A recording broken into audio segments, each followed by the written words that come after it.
Hello everyone, my name is Victoria Moreira and I'm the Executive Director of the Enid Symphony Orchestra. Today I have the pleasure of interviewing Artistic Director Douglas Newell regarding our show coming up on October 12th, Peter and the Wolf. So welcome to the show today, Doug.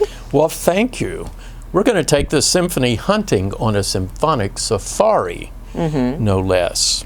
Symphonic safari for all ages.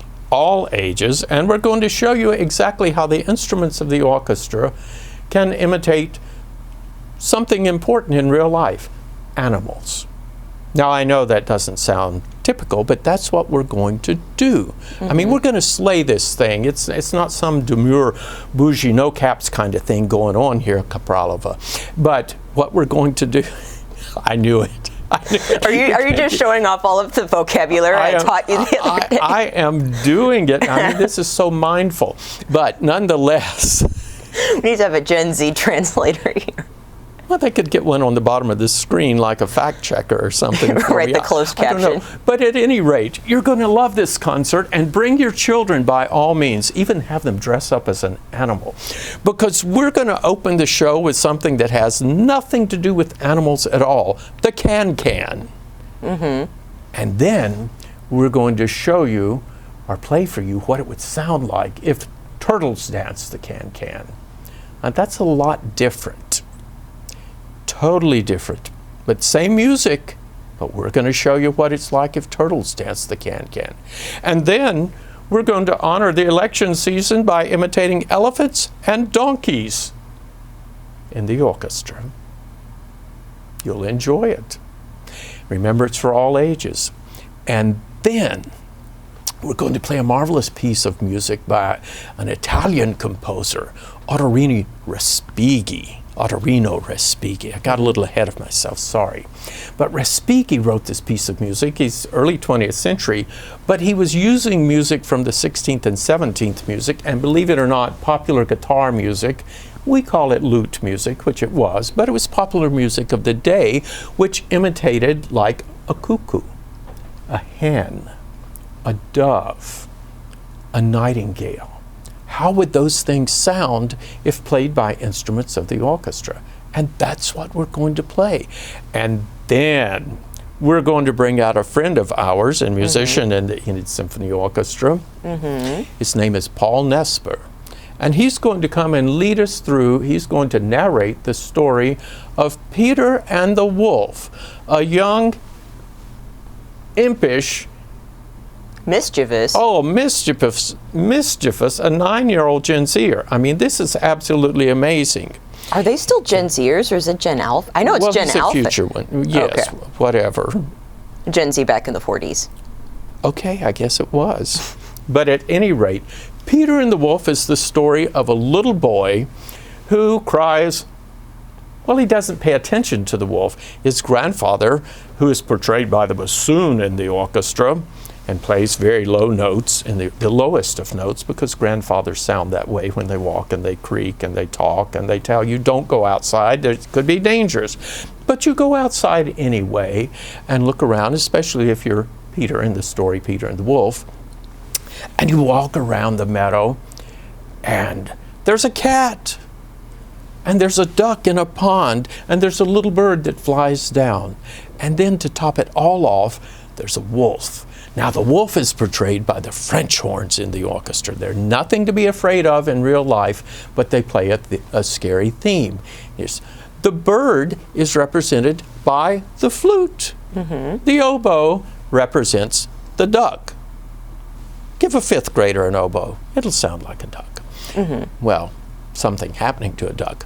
But nonetheless, and the cat, by the sneakiest of instruments in the orchestra, the clarinet. And of course, the theme of Peter is played by the strings of the orchestra as they meander out through the meadow, and then the French horns come in, and the clarinet plays, and the flute plays, and well, you get the idea. But the whole thing depends upon you and your children using their imagination that these sounds are these different animals creeping around the meadow. Well, the hunter's gone, and they come and they fire their big guns to scare everything. And Guess who gets to be the sound of the guns? The timpani, the big kettle drum, which my mother wouldn't buy me when I was 11, and I've never forgotten that, so I became a conductor, and I can make all the noise I want to make in a room at any given time. I get paid to do it. This is wonderful. I know. What a great life. Exactly. Can you imagine? So we tell the story of Peter and the Wolf with the instruments, and it's just going to be one of the most fun evenings with your children that you can imagine. And we have some wonderful people who've sponsored this concert. Of course, yes. We're so happy to have Park Avenue Thrift here in Enid as our concert sponsor for October 12th. Best thrift store around. Every purchase that you make actually gets funneled back into the community, so we're so appreciative. And of course, can't do this without the Oklahoma Arts Council with assistance from the National Endowment for the Arts. So thank you to you guys for for making this concert happen.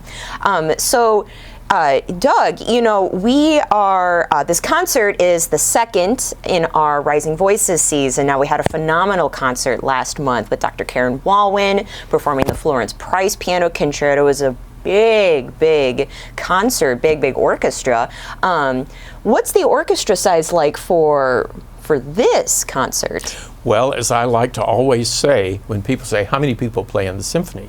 It depends on what the composer wrote. And in this case, it's a smaller string section. It's only one of each of the woodwind, the flute, the oboe, the clarinet, and the bassoon for Peter and the Wolf. There are two of the clarinets and bassoons in the Respighi piece, Gli Uccelli, the birds.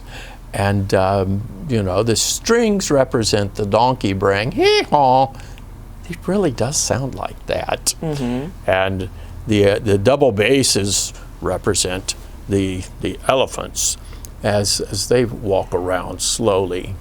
And someone, anyhow, draw your own conclusions.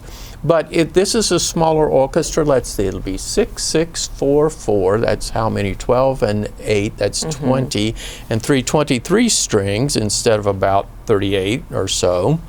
And then you have only 6 woodwinds, 3 French horns, because you can't, you have to have a 3-voice chord to represent wolves. It's sort of like if you listen in the middle of the night to the train whistle as it goes by when it plays. There are 3 notes in there. They're never really in tune, but there are 3 notes in there, and it's what we call a triad, so to speak. But anyhow, the 3 French horns, 2 trumpets instead of 3 or 4, which is normal. Only 1 trombone instead of 3, and no tuba. And timpani, and a few other little percussion instruments, a snare drum, a cymbal. So that's all. It's, and a very interesting instrument in the Respighi piece. He's Italian, so he uses the celesta, which is a set of, it's a keyboard, but it's like bells. The hammers strike little tone bars, and it sounds like celesta, heavenly bells. And of course, a harp. So this concert is really what we would call a chamber orchestra. It's for a smaller, takes a smaller amount of space in which to play, but we use the same space. Our hall is adaptable. It will do either way.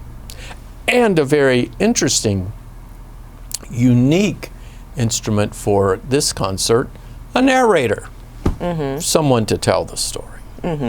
It's wonderful how we're, our narrator, Paul Nesper, he played in the symphony for several years. He was our resident tuba player. And so it's crazy how there won't actually be a tuba on this concert, but we're having, our former tuba player as the narrator. And I know he's... Yeah, we're making him come in a costume, too, as a safari hunter.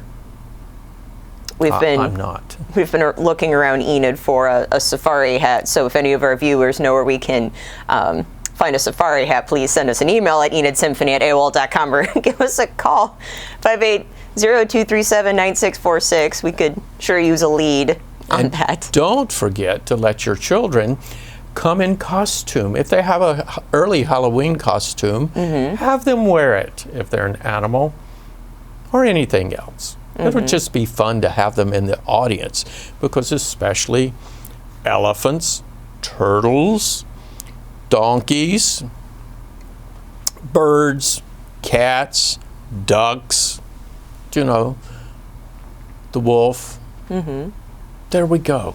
That'd be exactly what we want to see among the children in the audience. Then mom and dad can dress that way too. Well, that works for me. So speaking of animals, we're actually going to have a special animal event in the Symphony parking lot the morning of the show. The ESPCA is going to come down, and we're doing an adoption event in the parking lot. I believe 10 or 11 a.m. It's a come and go event. And if you adopt a pet, cat or dog, we'll give you a free ticket to the show. Now, unfortunately, you cannot bring your new kitten or new puppy into the Symphony Hall. They can be there in spirit, but we, give you a free ticket to the show, and lots of fun things at the show. We're offering a drink special for the kids, Shirley Temples for $6. The adults can have something a little stronger. We call them the Dirty Shirleys, and it's just going to be a fantastic night for all ages. And of course, as always, our Enid Symphony Auxiliary puts on a complimentary reception after the show, which will be about an hour long, and they've always been fantastic when it comes to hospitality at all of the symphony events. So definitely stick around for that as well. So, and if you can't come to the concert or the pet adoption on Saturday, October 12th, go to the SPCA and find a friend for life. Three of my best friends, that was Gunther Fabio Newell, Yuri Stanislavski Newell, they were both Huskies, and Doug Newell, who was a shepherd, mix, Australian shepherd mix, came from adoptions. They were just wonderful pets, and in fact, I'm sort of in the market for a pair of dogs, I think, this time, and maybe a cat to go with it. I don't know. I haven't cleared this with Central Command, but might want to do that first, I would suggest.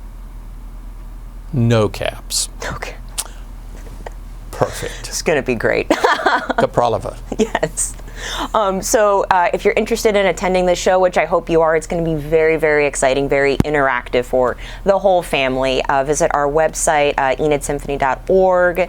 Give us a call at 580-237-9646. You can even come visit our office. We're on the 5th floor of the Knox building, the Enid Symphony Center. We're open Monday through Thursday, 10 a.m. to 1 p.m. Single tickets are $35. We offer 10% teacher, military, and first responder discounts, and we offer 50% off student tickets, and that's all the way through college. So if your kid's coming in from OSU or OU visiting for the weekend, they get a 50% off ticket.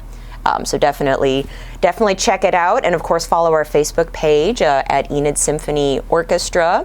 That's where we post all of our new updates, so stay up to date with all of that. And is there anything else that the audience can expect next Saturday? Those college kids, if they never heard Peter and Wolf, this is so much better than a toga party.